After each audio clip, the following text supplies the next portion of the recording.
What if I told you that you are on the breakthrough of your success, but every time you lose your patience, you miss out on your breakthrough? I have always struggled with patience, especially when it came to my own desires for my growth and myself. When I first found the gym, I struggled the most with my eating habits. Every 7 days, I would have a cheat day, I would have a cheat meal, and it would be this constant loop of chicken and rice with broccoli on the weekdays, only to mess up Friday night to go to Crumble, Five Guys, get my milkshakes, my cookies, my burgers, all this stuff, and it would repeat. And I didn't get out of this loop for about a year. For the first 4 to 5 months of doing this, I didn't see a lot of progress with myself. It would be a week of no junk food, then I'd just mess up, and then I'd also mess up with junk food, not only junk food, but scrolling and lust, and it was really bringing me down. But the sole reason I didn't give up is because I stayed patient. And I think it's extremely hard to stay patient when you don't see progress, but patience is not sitting there doing nothing. It's doing everything in your power to change and not expecting quick results. So for me, I finally started to see change 5 months later. It would go from every 7 days to maybe every 10. And then I actually started 75 hard in July of 2024. And I finished it. It was like a switch that flipped. I went from in March having a cheat day, going to Five Guys crumble cookie, to then just clean food every single day. No cheats, no nothing. I was locked in also on reading and my workouts. And I asked myself, well, what changed? And the truth is, nothing really changed.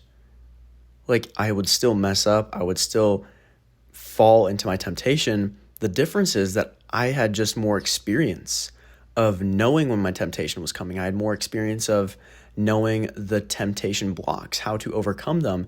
And that comes with a level of patience. See, a lot of people think, I keep messing up every week, I'm not doing it right. But you've only been eating clean or trying to for the past 2 months. Maybe you need to be a little bit more patient with yourself and expect it to take 6 to 10 months before you finally break through that 1 week cycle. And even after I finished 75 hard, I still had these cycles I fell back into. 10 days of clean eating, then a couple cheat meals. I remember just recently in my life, I got so undialed. I was so unlocked in. This was in May of 2025. So very recently, I just kind of gave up my clean eating habits. I would have a cheat day almost every day. I would still go to the gym, but I just had lost myself. And when I look back and say, why did I do that? It's because I lost my patience. I lost the ability to just ruthlessly sit there and stay the same. You know, there's a quote that says, nothing changes if nothing changes. Well, that's true when you're being successful. If you always follow through on your clean eating habits, you always stay patient with yourself, you always move the needle in one area, nothing's going to change. You're going to stay the same success. That's the reason why Jeff Bezos, Elon Musk are constantly improving, is because they have stayed patient with doing the same things. And I know some people might take that out of context, but basically what I'm saying in that is, when you find the key to your success, don't change it. Don't change it, because if nothing changes, nothing changes. So if you've grown on this path, understand if you don't change what you're doing, you will continue to grow, right? You won't just instantly become worse. It works both ways. Nothing changes if nothing changes. So make sure you don't change your successful habits, and then you won't change your success. Although it was May, it was recent, and I was having these cheat days almost every day, I was able to lock back in super quick. Now we're in October, and I haven't had a cheat meal or cheat day in over a month, almost a month. And I've been doing 75 hard for 2 weeks now, and I ask myself, well, what am I doing differently from May? And it's the fact that I just became more patient with myself. I had the ability to know what works. I know what works for me to lock in, and I just sit on that every day. I don't expect anything else for me to just do the main needle movers in my life. And I think so many people can benefit from just not changing their path and just sitting with themselves on their daily progress. The biggest thing too, I think, that a lot of people lack when they lack patience is focus. And for me recently, this has been a big struggle. Focus has been a main problem in my business because I am online. My business is an online business. I post on social media. I check in on clients via text. I'm always on my phone. I'm always on my computer. And with that, there comes a lot of temptation. And there are some days where I am extremely unfocused, undialed, where I check in on a client, I post a video, and then I doom scroll for an hour. And I ask myself, okay, what is going on here? Why am I not focused? And it's because I'm not being patient. When we ruthlessly eliminate the time distraction of I need to get this done by X, and we just say, I need to get this done today, but I'm going to make it the best thing I can possibly make it, then we don't care about missing out on the next scroll. We don't care about what our friends are posting. We just care about helping others and being our best. And I think there does come a level of selfishness. And although that sounds bad because we have always been taught to be selfless, we have always been taught to care for others, which I agree with, you can't care for others until you care about yourself. I'm going to say that again. You can't care about others. You can't be selfless until you care about yourself, which is a little selfish. I wasn't able to build my fitness coaching business to 4 figures until I actually was able to not cheat on my diet. I wasn't able to help people lose weight until I had lost the weight. Yet you expect yourself to help so many people without even doing it. You expect yourself to guide others to be better when you haven't even practiced it. And this isn't to bash you. This is simply to say, in the beginning, you're going to have to care about yourself. Because the more you care about yourself, the more you're going to be able to care about others. And that works both ways too. Like, it doesn't just work in the beginning, it works at the end. When you're building a successful business, you have a successful body, a successful family, to continue leading your life down that successful path, you're going to have to continue to lead yourself towards betterment every single day. You can't lead a successful family until you understand how to be emotionally available, until you understand how to carry yourself, how to make sure you eat the clean foods, how to make sure that you clean up after yourself. All these things come from going within and caring about who you are. So make sure that you don't only stay focused and patient, but make sure you do that by caring about your growth more than you care about what your friends post online. Make sure you care about yourself more than you care about what your friend texted you last night at 10 p.m. I know it's very hard. It's very hard to stay focused when everything is distracting us. It's very hard to stay focused when our group chat is blowing us up. It's very hard to stay focused when this girl we like is constantly texting us when she just got off work and it's 10 p.m., but you have to go to bed. It's hard to do that. So then how do you stay focused? I think it really comes down to what you want.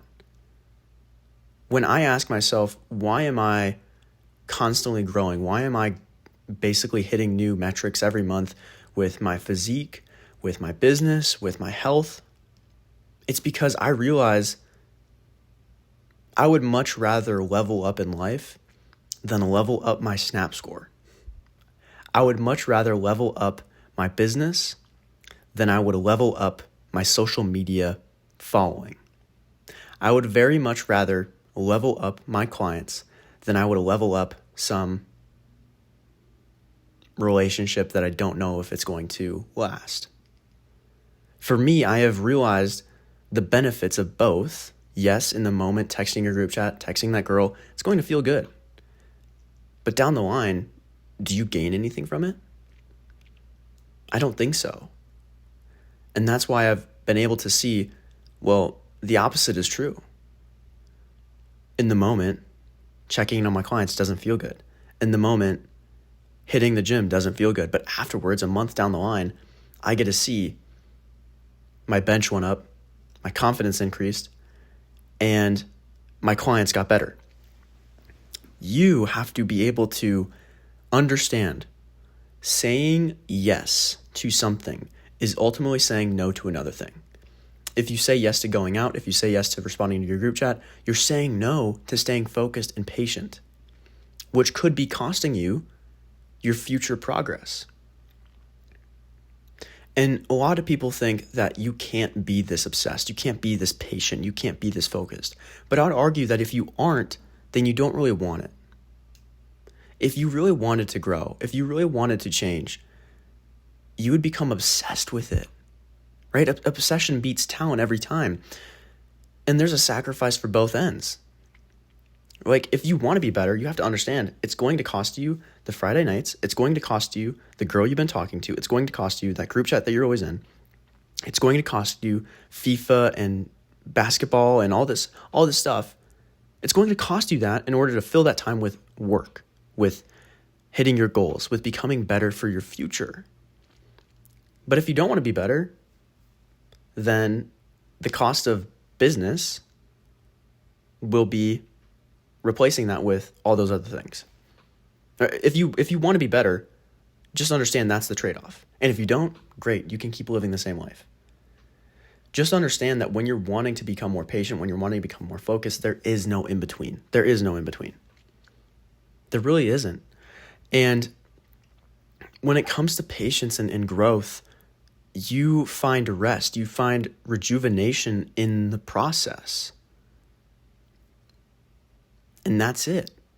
Once you choose the path of self-development, there is no going back. You just are constantly wanting to be better because you know you can be better. So if you're still here, it shows me that you want to be patient, you want to grow. So how do you really become more patient? How do you grow and become focused? I would say the first one is falling in love with the daily steps. You know, if you really want it, your love is from motivation. Right? So action and motivation all comes from love. So if you have a love for change, if you have a love for growth, you will have a love for the process. Start loving that feeling when you go for a run and instead of 1 mile, you got 1.2. Instead of hitting a 10-minute pace, you got a 9:40. Fall in love with that feeling of betterment. And then you got to focus on being better each day too. Not just falling in love with that feeling, but also focus on how can I be even better tomorrow? Asking yourself, what made me win today? What made me lose a little bit? What can I do different? The self-analyzation is huge for your success. The other thing I would say is don't get distracted with another goal. This is something that I made a mistake a lot when I was first starting out. I wanted to build a $50K per year lawn care business this year. I wanted to graduate college 2 years early. Then I also wanted to build fitness coaching. You can't do all that. You can't. Pick one and go all in with it. So for me, I picked fitness coaching. And it was probably the stupidest thing to make in the moment because with the other avenues, I was actually seeing great progress. And with fitness coaching, I saw no progress. But that's exactly why I went into it. Because I wanted a bigger challenge. I wanted to actually see if I could do this. And for me, I think if you constantly challenge yourself, always in life, you will constantly see yourself grow and expand and actually become better. Just like how a glow stick, when it breaks, it shines. You will grow, shine, and be a light in the world the more suffering you put on yourself. And then the last thing I would say is be boring. Be so boring. Look extremely dumb and boring to the outside person. You want your high school friends who smoke and drink on the weekends, when they see you down the street, they just clown on you. That's what you want. Because you are chasing something that they don't understand. All right, fall in love with that feeling where people just don't understand you. Fall in love with that feeling where people just hate on you and clown on you. Fall in love with that, man. Because that feeling will give you the freedom to chase after what you want. If you're always chasing the pleasing feeling of approval from others, then you will always be living the same cycle of life.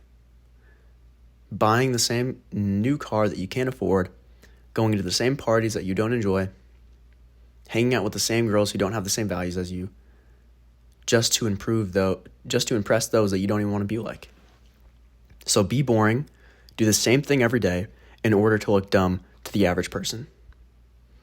If this podcast helped you, I hope that you follow along and you watch another one, because I'm always putting out value. I'm always trying to help you become better.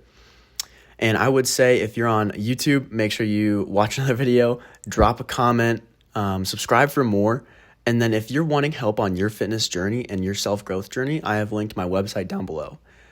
That way we can have a free consultation. I don't want to just take your money up front. I want to see if it's a good fit for both of us, and then from there we can see if it works.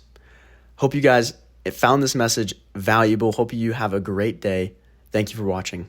Peace.